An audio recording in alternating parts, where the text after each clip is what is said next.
The You think you stagecoach can push rattled me into around? Silverton just as We the have our afternoon ways. sun began its Not slow anymore. My descent strength is behind real. the jagged peaks of the You San two Juan need to Mountains. leave town. Now. Inside the Why? cramped What's going compartment, on? No time. Rebecca Just go. Crowfeather pressed herself against the worn leather seat, one hand clutching her small canvas bag, the other unconsciously touching the bruise that darkened her left cheekbone like a storm cloud against copper skin. 3 times she had run. 3 times she had escaped death. The first time was 5 years ago when the cavalry came to her village at dawn. She remembered the smell of burning lodges, the screams of children, the way her mother had pushed her toward the river with desperate hands. Run, daughter. Run and do not look back. She had run. Her mother had not. The second time was 2 years ago when Thunderwolf fell. Her husband, her protector, shot down like a pig in front of their lodge by a nervous soldier who claimed he had reached for a weapon. Thunderwolf had been reaching for her hand. She had run that day too. Run until her lungs burned and her feet bled. Run until the other women found her collapsed by the creek. The third time was 8 days ago. 8 days since the tribal elder, a man of 68 winters with 3 wives already and hands that smelled of rancid bear grease, had come to her lodge with whiskey on his breath and ownership in his eyes. 8 days since he had informed her that tribal law decreed she must marry again and that he had chosen her. 8 days since she had driven her husband's knife into the center post of her lodge and told him she would die first. She had not died. She had run instead. The bag in her lap held everything she owned now. One spare dress carefully mended where the hem had torn during her flight through the mountain passes. A sewing kit her Irish father had given her before the fever took him back when she was still small enough to sit on his knee while he worked leather into cavalry boots. A small doeskin pouch containing 11 cents 1 dime and 1 penny, both coins so worn the faces were nearly smooth. And folded in the inner pocket, creased from being read 100 times in 8 days, a letter written in neat, careful script. Dear Miss Morgan, it began. The name was a lie borrowed from a dead missionary woman who had once been kind to her. I am a man of modest means but honest work. I own a cattle ranch outside Silverton, Colorado territory. I am looking for a wife who values hard work and mutual respect over romantic foolishness. If you are willing to make a life in rough country with a man who will treat you fair, I will meet you at the stagecoach station on the 15th of October. Yours in hope, Caleb Harrison. Rebecca had answered that letter with trembling hands, writing by the light of a stolen candle in a mission school abandoned for the winter. She had told this Caleb Harrison about her sewing skills, about her father who had been a leather worker before his death. She had not told him about Thunderwolf, about the purple fingerprints the elder had left on her arms, about the knife she now kept tucked in her boot at all times. Some truths were too heavy to put in a letter. Some truths would ensure no answer came. As the stagecoach lurched to a stop in front of the Wells Fargo office, Rebecca reached up and adjusted the bonnet that hid most of her face, pulled the shawl tighter around her shoulders. In the dim light of the coach, with her skin dusty from 3 days of travel, she might pass for white, might pass for acceptable, might pass for wanted. The driver opened the door and she stepped down into the Colorado afternoon, her boots sinking slightly into the mud of the main street. The bruise on her face throbbed in the cold air. She had tried to cover it with powder that morning, but the motion of the coach had worn most of it away. Now it announced itself to anyone who looked a badge of shame she could not hide. The stagecoach station was a rough timber building with a covered porch where several men lounged against the railing, smoking and watching the new arrivals, with the bored curiosity of those who had nothing better to do. Rebecca scanned their faces, looking for someone who might be Caleb Harrison, a man coming to claim his mail-order bride. One man stepped forward from the shadows of the porch. He was tall, perhaps 6 feet 2, with broad shoulders that spoke of years working cattle and the weathered face of someone who spent most of his time outdoors. Dark hair touched with gray at the temples, eyes the color of winter steel. He wore work clothes clean but worn, and moved with the economical grace of a man who did not waste motion or words. A Remington revolver hung at his hip, the holster positioned low and tied down. The mark of a man who knew how to use it. He looked at Rebecca, and for a moment something flickered in those gray eyes. Recognition, perhaps, or calculation. Miss Morgan. His voice was low, rough as creek gravel, and carried the flat vowels of Texas. Yes. Rebecca's throat felt tight. She forced herself to stand straight to meet his gaze. Mr. Harrison, the man did not answer immediately. He looked at her canvas bag, at her worn traveling dress with its carefully mended seams, at the bruise that marked her face. His eyes narrowed slightly as he studied the way she stood, the way she held herself with a straightness that had nothing to do with corsets and everything to do with survival. The way her gaze swept the street, noting exits and threats with the unconscious awareness of prey that has learned to hunt. I did not write that letter. The words landed like a physical blow. Rebecca felt the strength drain from her legs, felt the world tilt slightly beneath her feet. Around them, the loungers on the porch had perked up considerably, sensing drama. I don't understand. Her voice came out smaller than she would have liked. The letter said, a new voice cut through the confusion, smooth and cultured, coming from a well-dressed man who emerged from the stage office. He wore a suit that must have cost more than Rebecca had seen in her entire life, and his silver beard was trimmed with precision. Everything about him spoke of money and power and the casual cruelty of those who had never known want. Caleb, surely we can discuss this more privately. The tall man turned to face the newcomer, and Rebecca saw his jaw tighten. There is nothing to discuss, Blackwood. You had no right. I was trying to help an old friend. The man called Blackwood smiled, but it did not reach his eyes. You have been alone for 3 years, Cole. That ranch of yours needs a woman's touch, and Miss Morgan here clearly needs a home. I simply facilitated an arrangement that would benefit you both. Rebecca found her voice, though it came out sharper than she intended. You wrote the letter, not Mr. Harrison. Harrison Blackwood inclined his head in what might have been an apology or might have been a nod to his own cleverness. I confess I did. Caleb is too stubborn for his own good. He would live alone on that ranch until he died if someone did not intervene. I thought I was doing him a kindness. A kindness, Caleb Harrison's voice had gone cold as January ice. You forged my name. You made promises in my name. That is not kindness. That is manipulation. By now, a small crowd was gathering, attracted by raised voices and the promise of conflict. Rebecca felt their eyes on her, felt the weight of their curiosity and judgment. She kept her face carefully blank the way her mother had taught her. When the white men look at you, daughter, give them nothing. Not fear, not anger, nothing they can use. Blackwood spread his hands in a gesture of reasonableness. If I have overstepped, I apologize to you both. But surely you can at least offer Miss Morgan a place to stay for the night. She has traveled a long way. The boarding house can offer her a room.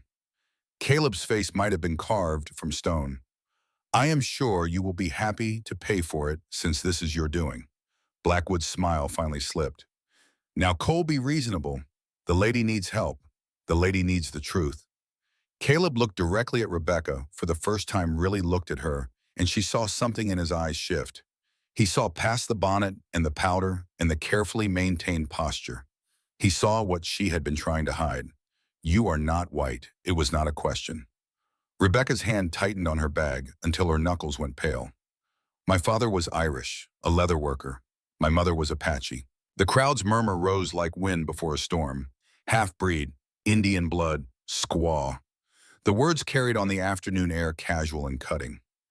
Caleb's expression did not change, but something hardened in his eyes. Did you mention that in your letter, Miss Morgan? I did not lie. Rebecca lifted her chin, meeting his gaze with the fierce pride her mother had worn like armor. I told you my father was a tradesman. I told you I could sew and work hard. I did not think my mother's blood mattered for washing dishes and mending fences. It matters. 2 words. Flat. Final. Rebecca felt something crack inside her chest, felt the last hope she had been clutching drain away like water through cupped hands. I see. Her voice came out steady, which surprised her. She had expected it to break. Thank you for your honesty, Mr. Harrison. She turned to Blackwood, this stranger who had turned her life upside down with his well-intentioned meddling. And thank you for the offer of a room, Mr. Blackwood. But I will make my own arrangements. She picked up her bag and walked away from both men, away from the staring crowd down the muddy street, with her head held as high as she could manage. She had no idea where she was going. She knew no one in this town. She had 11 cents to her name and nowhere to sleep when night fell. But she would not stand there and be pitied, would not give them the satisfaction of seeing her break. Behind her, she heard Blackwood's voice low and urgent. Cole, you cannot just leave her. Look at her. She has been hurt. She needs help. Then you help her. Caleb's voice was flat, emotionless. You brought her here. You fix it. Rebecca kept walking, one foot in front of the other. The afternoon sun felt cold on her face despite the cloudless sky. October in the mountains. Soon it would snow. Soon the passes would close, and she would be trapped here in this place where nobody wanted her, in this town where her arrival had already become gossip fodder. She passed a general store, a saloon, a barber shop. The buildings were mostly wood-rough and functional, built by people who cared more about shelter than beauty. Silverton was a mining town, she had learned from the other passengers on the coach. Silver had been discovered in these mountains 5 years ago, and men had rushed here hoping to strike it rich. Most had failed. The ones who stayed worked in the big mines for wages that barely kept them fed. At the end of the street, Rebecca spotted a narrow building with a hand-painted sign that read Chen Laundry in both English and what she guessed were Chinese characters. Steam rose from the back of the building, and she could see white sheets hanging on lines in the small yard. A woman appeared in the doorway, small and thin, with iron gray hair pulled back in a tight knot. She looked at Rebecca with the same measuring gaze Rebecca had received from Caleb Harrison, but without the pity. You need washing. The woman's English was accented but clear. Rebecca straightened her shoulders. I need work. I can sew. I can mend. My father was a leather worker. He taught me his trade. The woman studied her for a long moment, her dark eyes taking in the bruise, the worn dress, the cheap canvas bag. When she spoke again, her voice was softer. You are the one from the stagecoach, the one Harrison rejected. Of course, she already knew.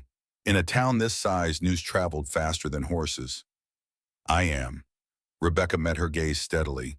And you are the one they call the China woman. Like it is an insult. Something shifted in the woman's expression. Not quite a smile, but close. I am Mrs. Mei Chen. My husband is dead 5 years. I run this laundry alone. The work is hard. The miners are rough on clothes, always ripping, always staining. You work for me 1 week, I give you food and a place to sleep in the back room.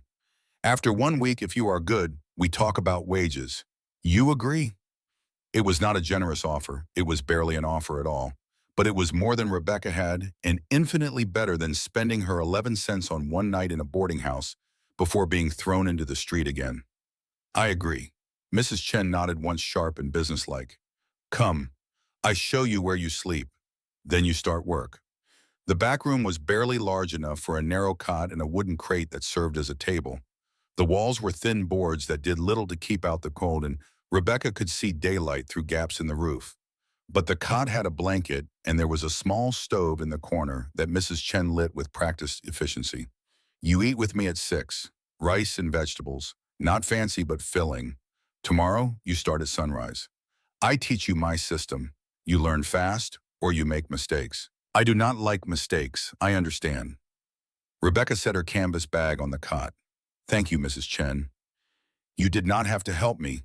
The older woman paused in the doorway, her silhouette sharp against the fading light. In this town, no one helps the Chinese woman.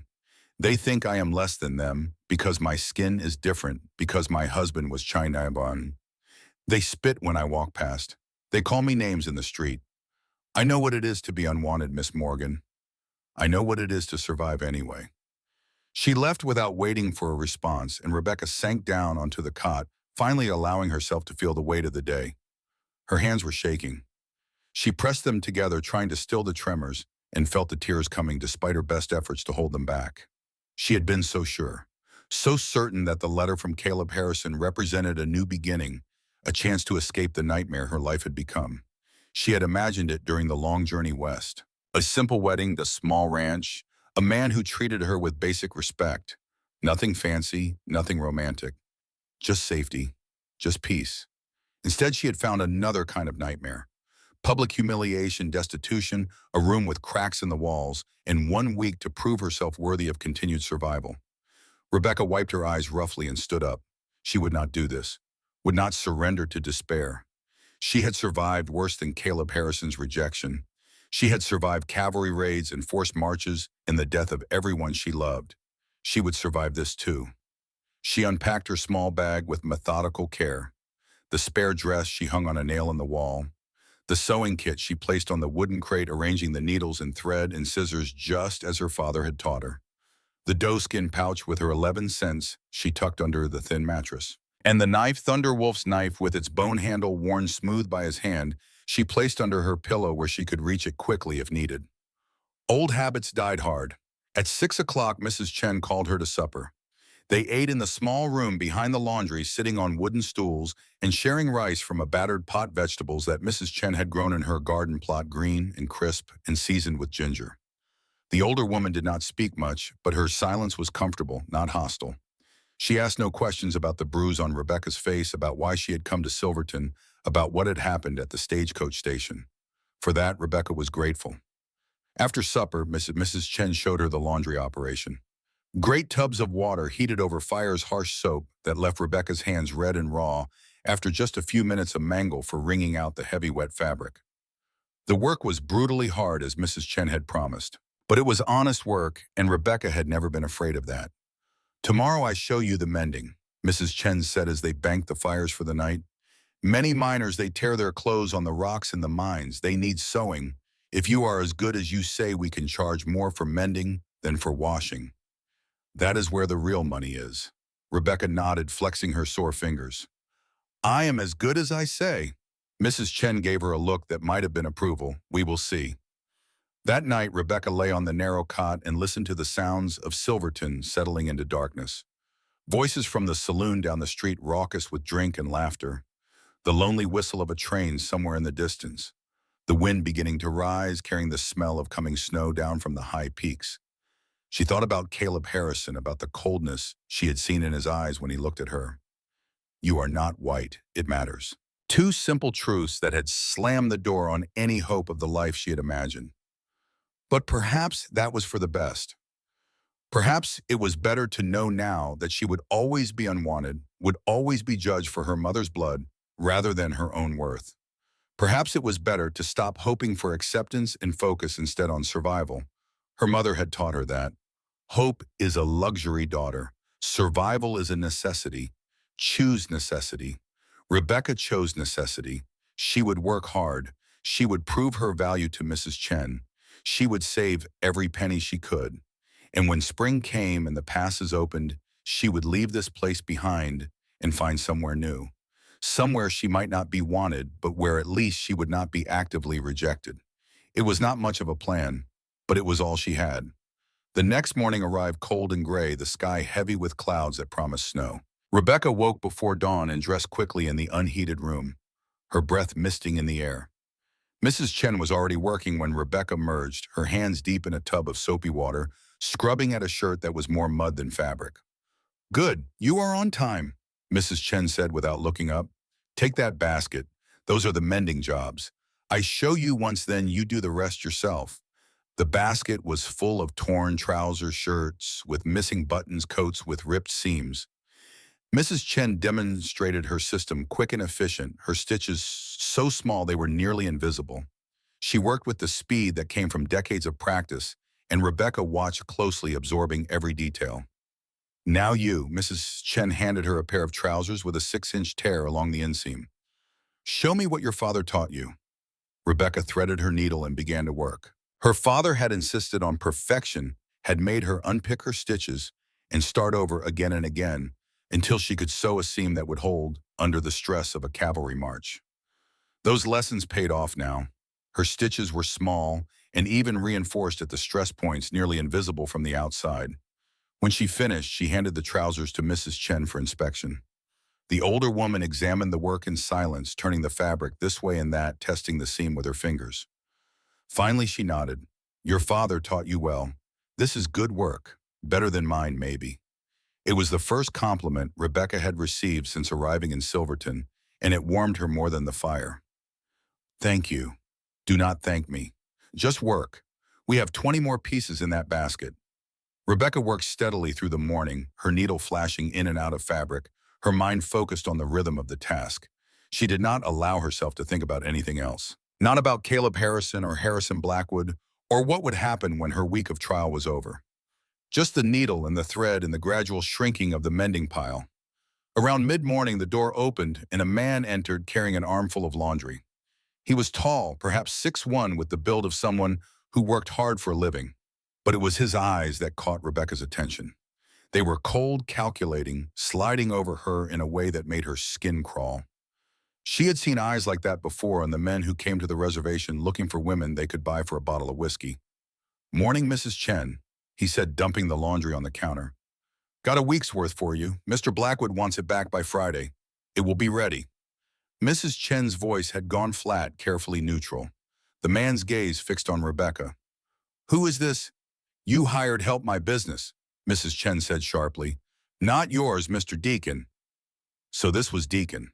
Rebecca filed the name away, noting the expensive fabric of his shirt, the quality of his boots. He worked for Blackwood, which meant he had power in this town. And he was looking at her like she was something he might buy if the price was right. "Pretty thing," Deacon said, still staring at Rebecca. "Where did you come from, sweetheart?" Rebecca kept her eyes on her sewing the way her mother had taught her. "When a dangerous man speaks, daughter, give him nothing, not even your eyes." Missouri. It was half true. She had written the letter in a town on the Missouri River. Long way to travel. He moved closer and Rebecca caught the smell of tobacco and something sharper. Whiskey probably, though it was not yet noon. "You come here looking for a husband? I came here looking for work." "Work," Deacon laughed, a sound without humor. "Well, you found it, I guess, though I could offer you better work than washing clothes, easier on the hands." He reached out as if to touch her hair. "Mrs. Chen stepped in between them with surprising speed, a wooden paddle from the washing tub held in both hands like a weapon. "Get out, Deacon. Come back Friday for your laundry. Do not touch my employee." For a moment, Deacon's face went hard, and Rebecca saw the violence in him barely contained. But then he smiled and stepped back, hands raised in mock surrender. "No offense," meant Mrs. Chen, "just being friendly." He left and the room felt larger without him in it. Mrs. Chen set down the paddle and returned to her washing, but Rebecca noticed her hands were shaking slightly. "Who is he?" Rebecca asked quietly. "Slade Deacon, Harrison Blackwood's right-hand man. He runs the Blackwood mine operations. Bad man." Mrs. Chen did not look up from her work. "You stay away from him, Miss Crowfeather. He is the kind of man who takes what he wants and does not care who he hurts." Rebecca thought about the bruise on her face still fading to yellow and green, about the elder's hands on her arms, about running through darkness with nothing but a knife and fear.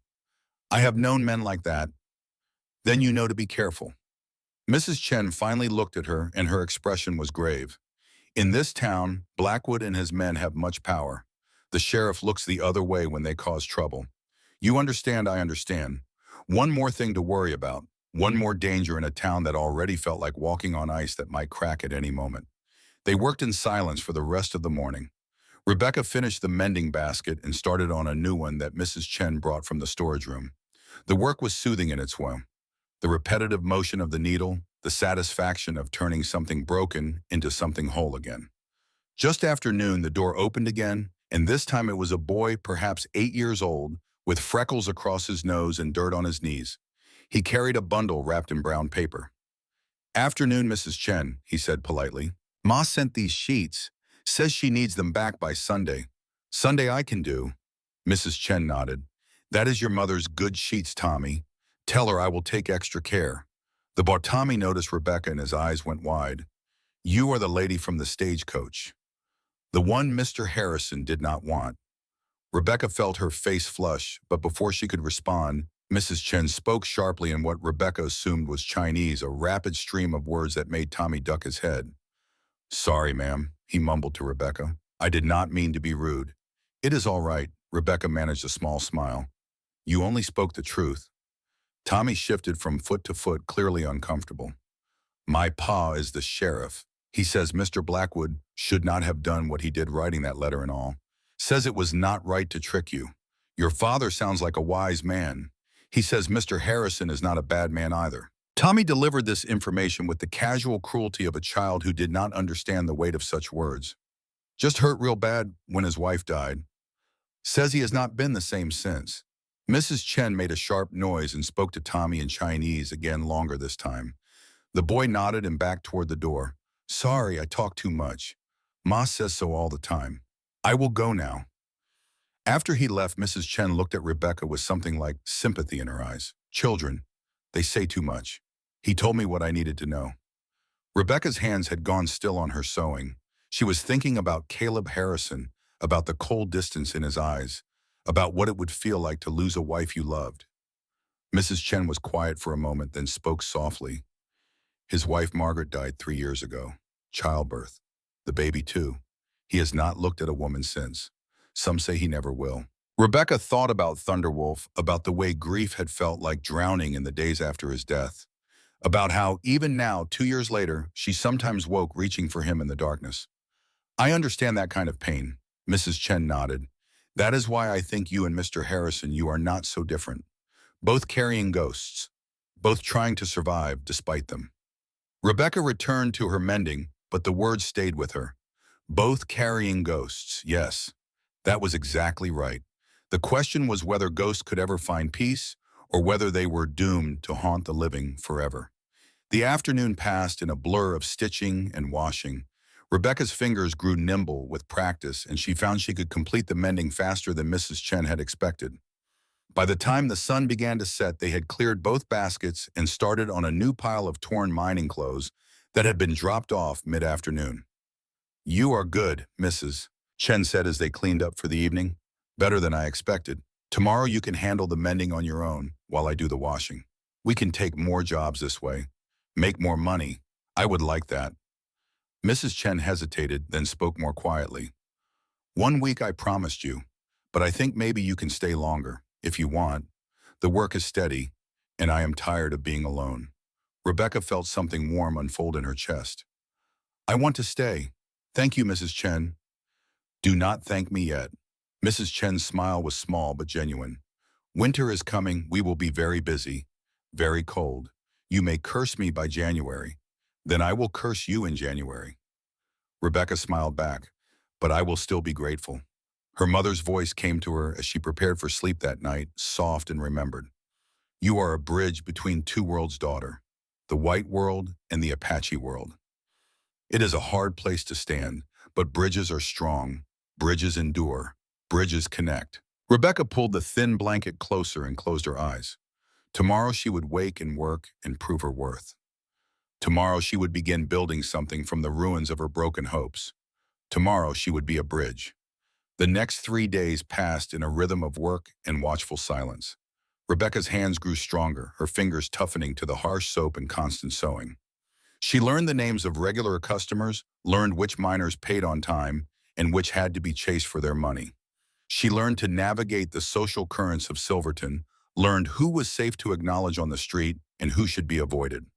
She did not see Caleb Harrison during those 3 days, though she found herself looking for him despite knowing better. She told herself it was only natural caution keeping track of the man who had rejected her so publicly. But late at night, alone in her cold room, she admitted it was something more. Some foolish part of her wanted to understand him, to see past the walls he had built, to whatever grief Tommy Hayes had described. On the fourth morning, everything changed. Rebecca was in the front room of the laundry working on a particularly difficult mending job, a coat that had been nearly ripped in half by machinery, when Mrs. Chen came in from the back room carrying a small wooden box. The older woman's face was pale, her hands trembling slightly as she set the box on the counter. What is wrong? Rebecca set down her needle. Mrs. Chen did not answer immediately. She opened the box with careful fingers and pulled out a stack of papers, yellowed with age, covered in neat columns of numbers and Chinese characters alongside English notations. My husband's ledgers. Mrs. Chen's voice was barely above a whisper. The records he kept for the mine. The records that got him killed. Rebecca moved closer, her heart beginning to pound. I thought Deacon took those. When he came that first day, Mrs. Chen shook her head. He took the originals I kept hidden under the floor. These are copies. I made them 3 years ago, gave them to Reverend Crawford. Told him to keep them safe, not to open them unless I died. Why are you showing me now? Because last night I had a dream. Mrs. Chen's dark eyes met Rebecca's. I dreamed my husband came to me. He said the time for hiding is over. The time for justice has come. And when I woke, I knew he was right. She spread the papers across the counter, and Rebecca leaned in to study them. Even without understanding all the notations, the pattern was clear. Numbers that did not match. Weights of silver ore that decreased mysteriously between the mine and the assay office. Payments made to accounts that did not exist in the official books. This shows theft. Rebecca's finger traced one particularly glaring discrepancy. Thousands of dollars worth. 47,000 over 3 years. My husband calculated it before he died. Mrs. Chen's voice hardened. Harrison Blackwood has been stealing from his own mine, from his own investors, from everyone. And when my husband discovered it, Blackwood had him murdered. Made it look like an accident. Do you have proof of the murder? Mrs. Chen shook her head bitterly. Only my certainty. And in this town, the word of a Chinese widow means nothing against the richest man in the territory. Rebecca thought about the stagecoach robberies that had been the talk of the town, about the telegram she had seen Deacon drop mentioning Canyon Ridge, about the way Blackwood's men moved through Silverton like they owned it. Pieces began to fit together in her mind, forming a picture that made her blood run cold. The robberies. What if they are not random outlaws? What if Blackwood is staging them to move the stolen silver? Mrs. Chen's eyes widened. My husband thought the same thing. He had no proof, but he suspected. That was part of what he planned to report to the territorial governor. Then we need someone who can investigate, someone the authorities will listen to. Rebecca's mind was racing now, thinking tactically the way her husband had taught her. Someone with the skills to track and the authority to be believed. Mrs. Chen looked at her steadily. You are thinking of Mr. Harrison. Rebecca nodded slowly. He is a rancher. He knows the country, and more than that, he has integrity. I saw it in his eyes when he faced down Deacon. He does not like bullies. He does not like injustice. He also does not like you. Mrs. Chen's voice was gentle but honest. He rejected you because of your blood. I know. Rebecca's jaw tightened. But this is not about me. This is about your husband, about justice, and I think if we can make him understand what is at stake, he will do the right thing, even if he hates me. Mrs. Chen was quiet for a long moment, then nodded. You are braver than I was. For 3 years I hid these papers and did nothing. You have been here 4 days and you want to fight. I am tired of running. Rebecca met her gaze. I ran from the cavalry. I ran from the reservation. I ran from men who wanted to own me. I will not run from this. Then go to him. Show him what we have. Mrs. Chen began carefully folding the papers. But be careful. If Blackwood learns what we know, he will kill us both without hesitation. Rebecca took the papers and tucked them inside her dress against her skin, where they would be safe. Then she went to the back room and retrieved Thunderwolf's knife from under her pillow. She strapped it to her calf, hidden beneath her skirt. Some conversations required insurance. The ride to the Harrison Ranch took her 40 minutes on a horse borrowed from the livery stable. The owner, an old man with kind eyes, had not asked questions when she said she needed to make a delivery outside town. He had simply helped her saddle a gentle mare and told her to be back before dark. Rebecca found the ranch easily, following the directions Mrs. Chen had provided. It sat in a small valley sheltered by pine-covered hills with a neat house, a barn, and corrals holding perhaps 20 head of cattle. Smoke rose from the chimney, and as she approached, she saw Caleb Harrison working on a section of fence near the barn. He had removed his shirt despite the cold, and Rebecca could see the lean muscle of his back as he lifted a post into position. Scars crisscrossed his shoulders, the marks of old violence. He moved with the economical efficiency of a man who had done hard physical labor his entire life. He heard her horse and turned, reaching for the rifle leaning against the fence post in one smooth motion. When he saw who it was, his eyes narrowed. Miss Crowfeather, his voice was flat, giving nothing away. You are a long way from town. Rebecca dismounted, keeping her hands visible and non-threatening. I need to speak with you, Mr. Harrison. It is important. If this is about the letter I told you, this is not about the letter. Rebecca pulled the folded papers from inside her dress. This is about murder and theft and corruption. This is about Harrison Blackwood destroying this town, and whether you are the kind of man who will stand by and let it happen. Caleb's expression did not change, but she saw his grip on the rifle relax slightly. You have my attention. Talk. Rebecca spread the papers on the fence rail and began to explain.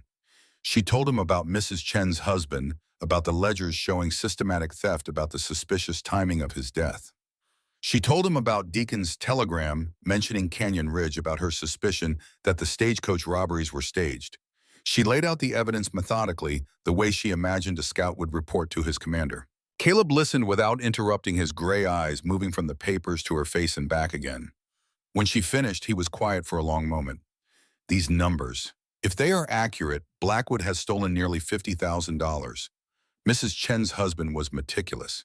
He checked everything twice. And you think the robberies are connected? Rebecca nodded. If Blackwood is stealing silver from his own mine, he needs a way to move it without suspicion. Stage robberies blame outlaws and the silver disappears into his private accounts. It is efficient. Caleb's jaw tightened. It is also murder. Those robberies have killed people. The driver on the August stage died from his wounds. More blood on Blackwood's hands. Rebecca met his gaze steadily. The question is, what are you going to do about it? Why should I do anything? Caleb's voice was hard. You already lied to me once about who you are. Why should I trust you now? Rebecca felt anger flare in her chest, hot and fierce. I never lied to you. I told you my father was a tradesman. That was true. I told you I could work hard. That was true. I simply did not advertise that my mother was Apache because I knew men like you would judge me for it before you ever looked at what I could do. Men like me. Caleb's voice dropped to something dangerous. You do not know anything about me. I know you are a coward. The word hung in the air between them like a gunshot. Caleb's eyes went cold as winter ice. You want to explain that Rebecca stepped closer, close enough to see the pulse jumping in his throat. You hide behind your grief like armor.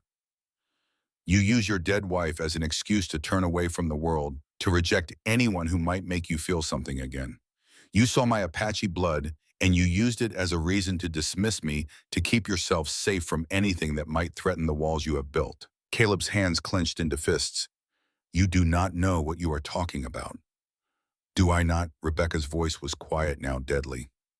My husband died too. Thunderwolf. He was killed by soldiers who were supposed to protect us, shot down like an animal while I watched. And for 2 years I have carried that grief. I know what it weighs. I know how it crushes you every morning when you wake and remember they are gone. She saw something flicker in Caleb's eyes. Pain recognition, the acknowledgement of one wounded soul by another. But I also know this. Rebecca continued softer now. The dead do not want us to stop living. They do not want us to waste the lives they lost. Thunderwolf would be ashamed if he knew I had given up. What would your Margaret think, Mr. Harrison? Would she be proud of the man you have become? The question landed like a physical blow. Caleb turned away, his shoulders rigid. Margaret has nothing to do with this. She has everything to do with this. You love her still. I see it in everything you do, every choice you make. But are you honoring her memory, or are you hiding behind it? Caleb was silent for a long moment. When he spoke again, his voice was rough. How did your husband die, really? Rebecca took a breath. The cavalry came to move our village to a new reservation. Thunderwolf said we should resist that.